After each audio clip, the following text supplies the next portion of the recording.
Comment s'organisent les élections départementales ex-cantonales? C'est un scrutin comme pour les élections municipales présidentielles. Chaque électeur est invité à se présenter aux urnes. On l'appelle le scrutin uninominal.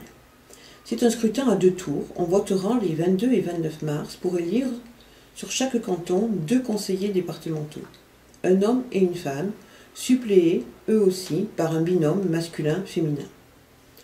Pour être élu au premier tour, un binôme devra recueillir à la fois la majorité absolue, soit plus de 50% des voix, et plus du quart des électeurs inscrits. Si aucun des binômes n'est élu, un second tour sera organisé.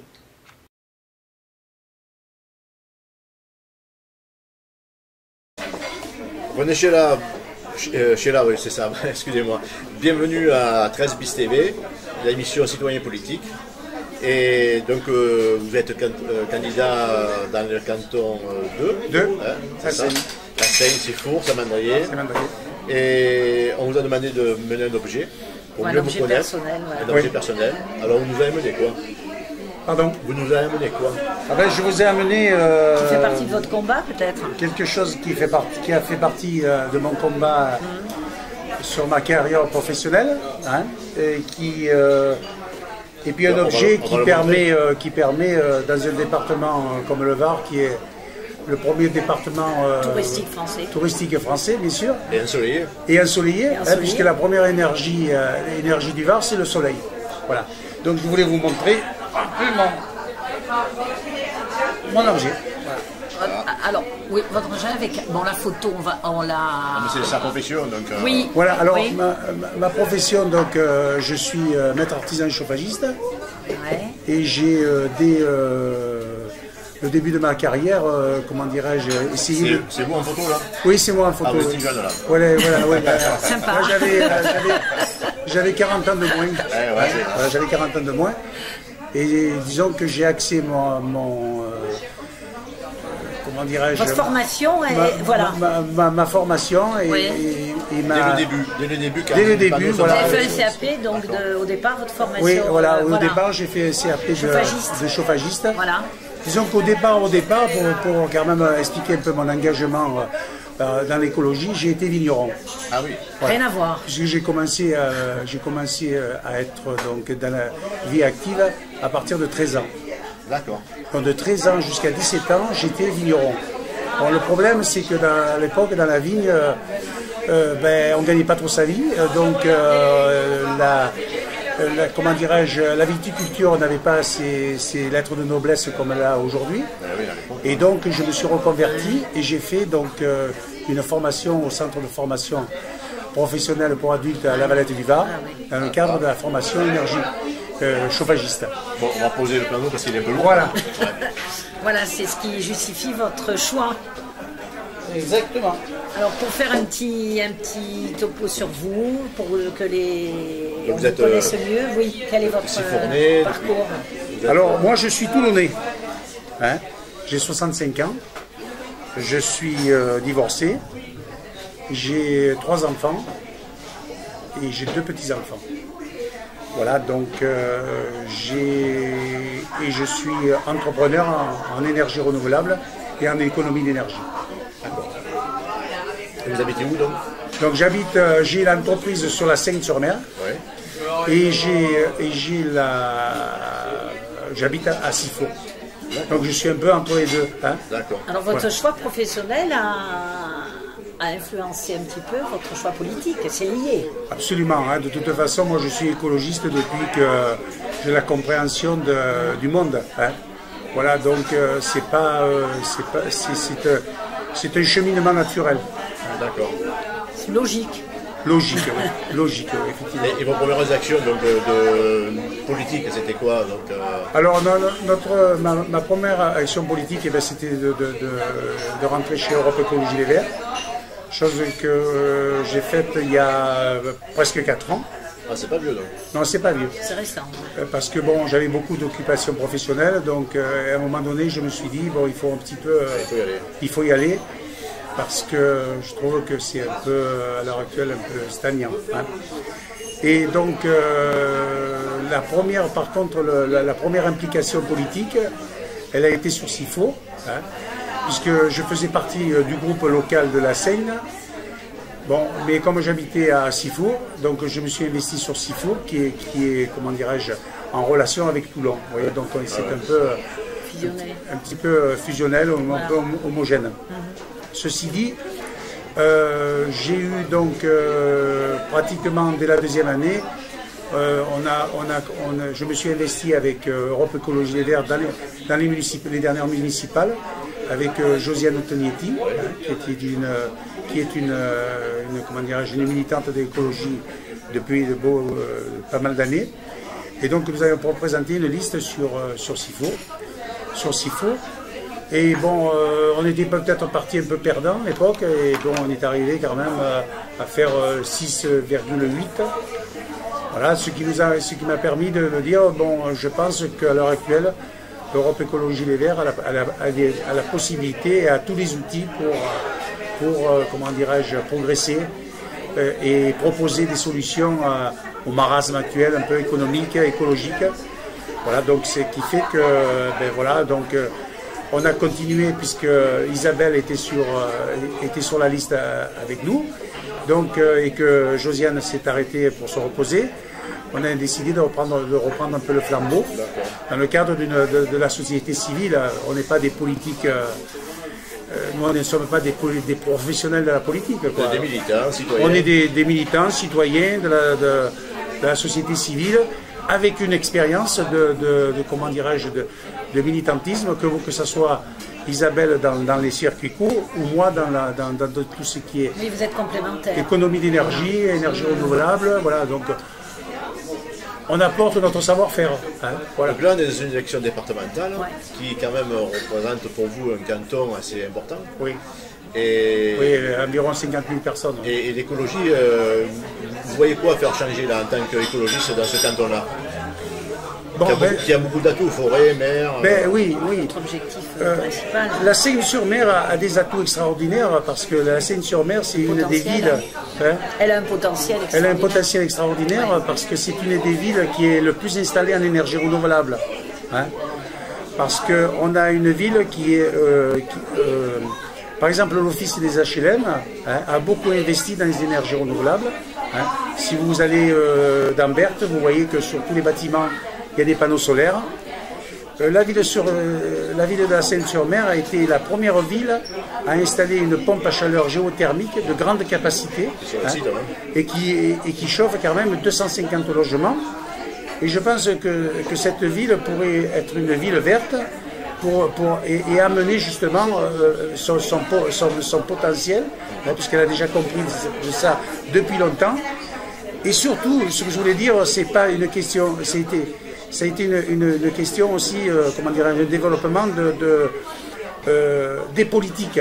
Quand je parle des politiques, que ce soit autant à droite qu'à gauche, puisque quand il y a eu l'ANRU pour rénover Berthe, ça a commencé avec la droite, à l'époque avec le docteur Pêche, et puis ça a continué avec la gauche. Donc c'est qu'il y a une bonne, il y a quand même maintenant, il y a comment dirais-je, une continuité dans un cerveau collectif. Hein, oui, parce que l'écologie, il ne faut pas en faire qu'une raison politique. Il faut en faire aussi, il faut prendre ses outils et s'en servir pour le bien commun. Hein, voilà, c'est surtout ça. Que ce soit un état d'esprit, c'est un état d'esprit. C'est un état d'esprit. Mais je pense qu'à l'heure actuelle, justement, de plus en plus dans le cerveau collectif, c'est un état d'esprit qui se développe de plus en plus, puisqu'on est tous concernés. On est tous concernés en partant de la santé, en passant par l'énergie, en passant par l'eau, en passant par la protection du littoral, la mer, l'air. Bon, on est tous concernés. Hein. Et jusqu'à maintenant, Europe Écologie Les Verts vont essayer de se construit de plus en plus sur ces outils qui sont comment dirais-je, à la disposition de tous les citoyens et les citoyennes. D'accord, vous faites monter des idées donc d'écologie pour l'environnement, vous faites monter des idées au niveau Absolument. environnemental. On a une caisse à outils, Cette caisse à outils, oui. L'image est excellente. Oui, on a une caisse à outils, excusez-moi, c'est un peu... On a une caisse à outils, dans cette caisse à outils, il y a de multiples outils pour comment dirais-je, motiver le citoyen et les citoyennes. On a cette caisse à outils, mais elle est un peu, les outils sont un peu éparpillés. Ce qu'il faut arriver, c'est à recentrer, à remettre de l'ordre. Demain élu, votre priorité sera quoi? Bon, alors, demain élu, la priorité, ça sera quoi? La priorité, je pense qu'à l'heure actuelle, c'est l'emploi. Hein, parce que moi, je trouve désolant que... et je suis un peu, comment dirais-je, un peu révolté intérieurement, puisque moi, je suis de la génération 68, de voir le marasme qu'il y a sur l'emploi sur la jeunesse. Moi, je suis désolé quand je vois des jeunes avec des bacs +6 venir me taper à la porte en me disant « Monsieur, je cherche un emploi, je suis au RSA, hein, je suis chez mes parents ». Bon, je trouve ça complètement aberrant. Et ça, au niveau de l'emploi, je pense qu'à l'heure actuelle, on est dans une transition de société. On n'est pas que dans une transition énergétique, on est dans une transition de société et il faut arriver effectivement à développer des nouveaux secteurs, à développer surtout la protection de l'environnement. Et avec ces outils-là, on peut déployer de l'emploi. Seulement, il faut y mettre... Il faut les moyens. Il faut y mettre la bonne énergie. Il ne faut pas dilapider, donner que des miettes à ces jeunes-là. Il faut leur donner des perspectives, de l'ouverture, de l'initiative. Voilà. Et à l'heure actuelle, par exemple, je vois une chose, c'est que moi je suis, comment dirais-je, consultant à l'AFPA, à la formation professionnelle pour adultes. Et moi, ce qui me fait plaisir en tant qu'ouvrier qui a pris ses responsabilités, c'est de rencontrer des jeunes avec des bacs plus 3, plus 4, plus 5, plus 6, qui viennent à l'AFPA pour avoir un métier. Hein. Parce que jusqu'à maintenant, on leur a donné des perspectives un petit peu virtuelles. Hein. On leur a donné des perspectives virtuelles, mais ce qu'ils ont, pas, c'est du concret. Et moi, je vois arriver des jeunes de 20 à 25 ans hein, qui viennent apprendre le métier et qui, en 10 mois, 12 mois, se forment et ont cette prodigieuse, comment dirais-je, force du fait d'avoir fait des études auparavant. D'être utile. D'être utile. Voilà. Quand un jeune me dit, moi j'apporte, là je fais du concret. Quand je mets une installation de chauffage, de plomberie, d'électricité, de photovoltaïque et tout ça, j'apporte quelque chose de concret. Et là, je vois que je suis utile. Et ça, croyez-moi, pour un maître artisan, c'est le résultat de... C'est quand même quelque chose de très important. Et c'est là, ce sont ces transitions de formation qu'il faut mettre le maximum, parce qu'autrement, on va au casse-pipe. Hein. Voilà, pour l'emploi. Donc vous pensez qu'on transmet, vous arrivez à transmettre à votre niveau, moi, et que la nouvelle génération est concernée, se sent concernée par... Moi j'ai toujours transmis. Le problème qu'on a à l'heure actuelle, c'est que on a un gros marasme dans l'apprentissage. Pourquoi? Tout simplement parce qu'on a donné à l'apprenti un statut d'employé. Okay, il rentre de suite dans la vie active, on supprime comment dirais-je, les quotas du chômage. Moi je dis qu'à l'heure actuelle, à ces jeunes qui ont de l'instruction et qui veulent faire des métiers, qui veulent avancer dans des métiers concrets, il faut leur donner le statut d'étudiant qui apprend un métier. Ça c'est très important. Voilà. Moi c'est ce message que j'essaie de faire passer parce que c'est vraiment désolant de voir que 25% de nos jeunes sont au chômage. Et après, il faut les moyens, il faut des structures, après ça engendre, voilà. Les moyens, excusez-moi, on a quand même une enveloppe de 35 milliards d'euros dans la formation. Oui. Ok. Voilà, bon.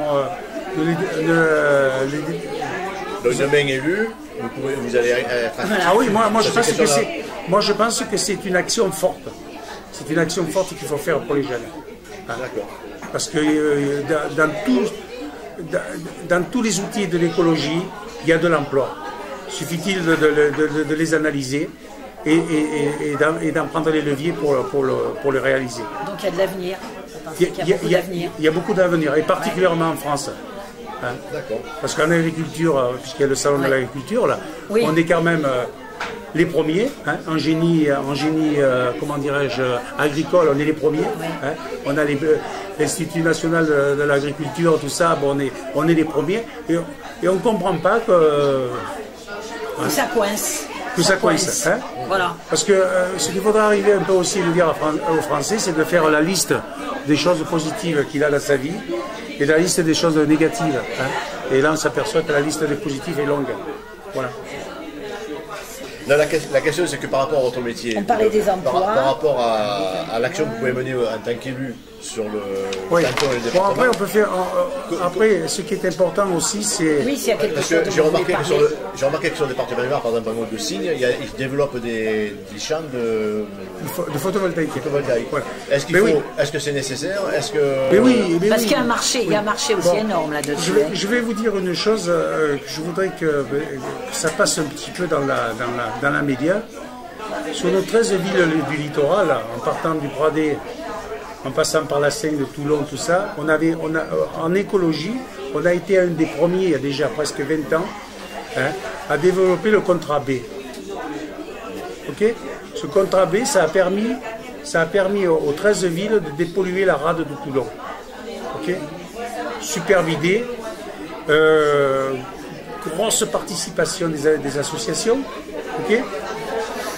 Et vous voyez, à part la Seine-sur-Mer, vous voyez des villes comme Toulon, hein, où on n'a pratiquement pas de panneaux solaires. Pourquoi? Parce que, paraît-il que ça ne fait pas beau sur les toits, la tradition, tout ça. Vous voyez? Bon.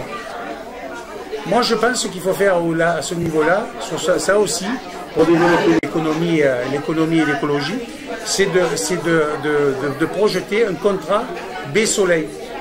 C'est-à-dire que, pourquoi? Parce que, figurez-vous que la ville de Sifour et la ville de la Seine-sur-Mer sont les villes les plus au sud et les plus ensoleillées. Au niveau ensoleillement annuel, voilà. C'est microclimat en plus. Microclimat. Vous voyez? Oui, mais alors il faut que les politiques aussi soient d'accord. Il y a un problème là. Parce qu'à du moment que ça génère beaucoup de. Les politiques rentrons tout simplement dans le raisonnement. Comment dirais-je, le raisonnement du bon sens. Les politiques, bon, il faut qu'ils aillent dans le bon sens du développement du bien commun. Hein. Parce que de toute façon, l'énergie solaire dans le Var, c'est la première énergie. Hein. Ça permet, c'est pas polluant. Hein, c'est pas polluant. Ça peut être aussi un secteur de dynamique économique. Mais ça n'a que des avantages. Exactement, voilà. Bon, après. Donc, utilisons le soleil. Utilisons déjà le soleil. Hein. Le soleil qui est naturel, qui est là, qui est donné, qui est à la base d'un produit extraordinaire à exploiter, quoi. Toutes ces extraordinaire, madame, vous avez tout dit là. Extraordinaire. Sur toutes ces formes. Voilà. Bien, le mot de la fin, alors, on va vous, faire court. La citoyenneté, ça veut dire quoi pour vous? Pardon? La citoyenneté, ça veut dire quoi pour vous? Ah bon, moi, la citoyenneté, c'est de donner à tous les citoyens la possibilité de s'exprimer. Hein, en toute liberté. En toute liberté. Voilà. D'aller plus loin que son petit moi. Hein, comment dirais-je, d'essayer de réaliser ses rêves. Hein. Moi, pour ma part, bon, j'ai 40 ans de carrière dans l'artisanat, je ne me suis jamais ennuyé. J'ai toujours pu aller vers la création, hein, vers l'ouverture, vers la réalisation de soi-même. Bon, voilà, donc je pense qu'à l'heure actuelle, on a une jeunesse qui est formée pour aller au-delà de ses rêves et puis se réaliser et vouloir vivre une vie harmonieuse. Hein, voilà. Alors on va rester positif parce qu'on vit dans une région magnifique. Exactement. Hein, sachez, madame, que le département du Var, c'est le plus beau département du monde. Et le premier département touristique français. Exactement. Eh bien, merci beaucoup et bon courage. Et merci de votre accueil. Merci à vous.